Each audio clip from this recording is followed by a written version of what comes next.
Le métier de créateur de contenu vs influenceur. Aujourd'hui dans cette vidéo, nous allons voir la différence entre ces deux termes car aujourd'hui ces deux termes sont souvent mélangés et on ne sait pas vraiment qu'est-ce que c'est créateur de contenu et influenceur. Nous allons voir tout ça dans la vidéo d'aujourd'hui. C'est parti!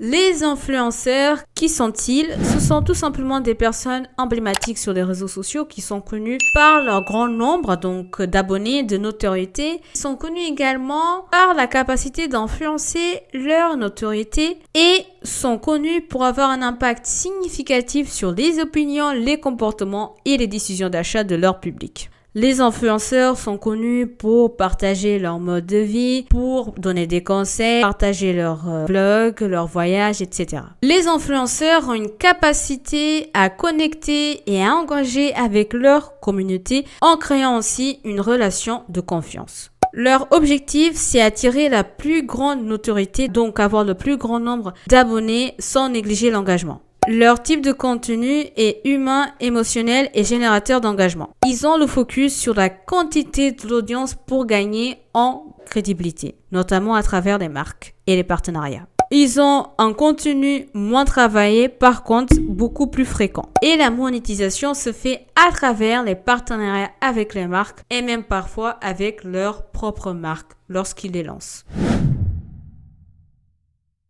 Les créateurs de contenu, quant à eux, ils ont une approche plus large et plus artistique. Ils utilisent des contenus variés, du style des vidéos, des photos, des articles et bien d'autres médias, dans le but d'informer, d'éduquer et de divertir la communauté. Les créateurs de contenu peuvent couvrir un éventail de sujets, allant de la science au voyage en passant par la cuisine.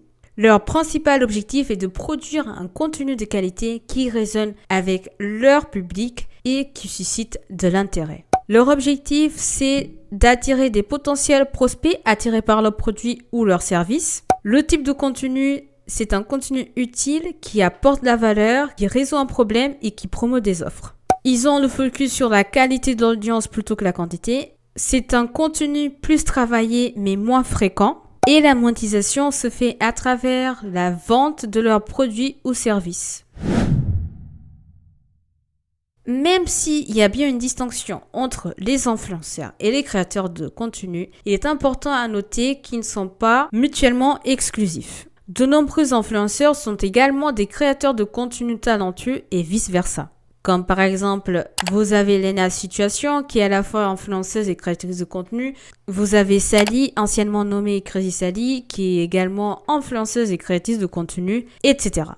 Les influenceurs peuvent partager leur quotidien à travers différents médias, tandis que les créateurs de contenu peuvent développer une base de fans idéale et partager leur expertise. La différence pour moi d'influenceur, tout simplement, c'est la personne plutôt à travers un média où elle est passée, tout simplement comme les influenceurs de télé-réalité, c'est l'exemple parfait. Et vous avez des créateurs de contenu qui sont aussi des influenceurs, mais les créateurs de contenu, ils ont construit leur communauté par eux-mêmes. C'est pas quelque chose qui a été donné du jour au lendemain. Vous avez aussi par exemple Hugo Decrypt qui s'est construit sa communauté aussi. Donc lui, à la base, est un créateur de contenu qui peut être considéré légèrement comme un influenceur, mais moi je le vois plus dans la case créateur de contenu parce qu'il crée du contenu vraiment de qualité et c'est lui qui s'est construit sa propre communauté. Donc vraiment la différence, c'est construction de communauté pour moi pour créateur de contenu et influenceur, il a eu une base déjà de abonnés assez rapidement. Pour vous illustrer par exemple les influenceurs, par exemple Miss France.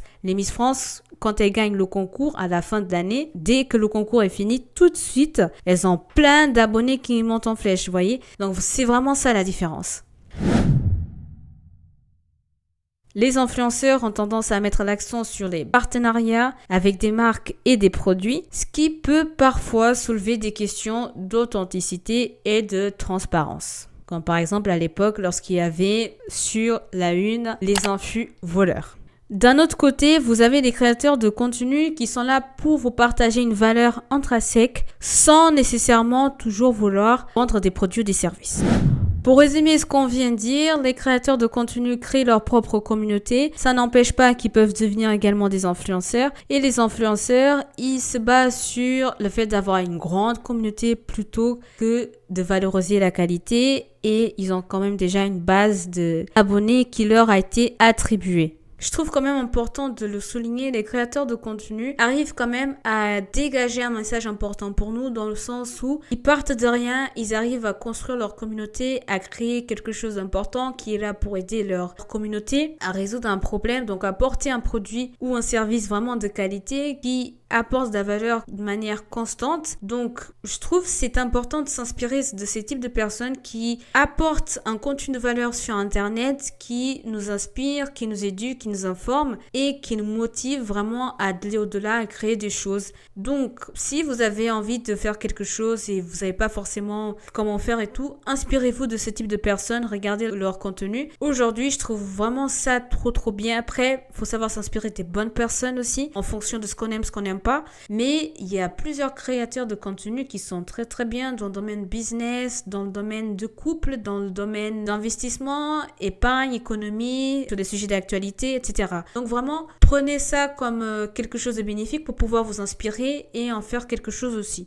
Ce que je veux dire par là, c'est que ça nous pousse tout simplement à explorer de nouvelles expériences et à apprendre toujours. On est arrivé à la fin de la vidéo, les amis. Dites-moi ce que vous en pensez de la vidéo dans les commentaires. Est-ce que c'est plus clair pour vous ou pas du tout, ou c'était déjà le cas? On échange dans les commentaires. Vous savez déjà, je réponds toujours à vos commentaires. Partagez au max la vidéo et puis je vous dis à plus. Salut, ciao!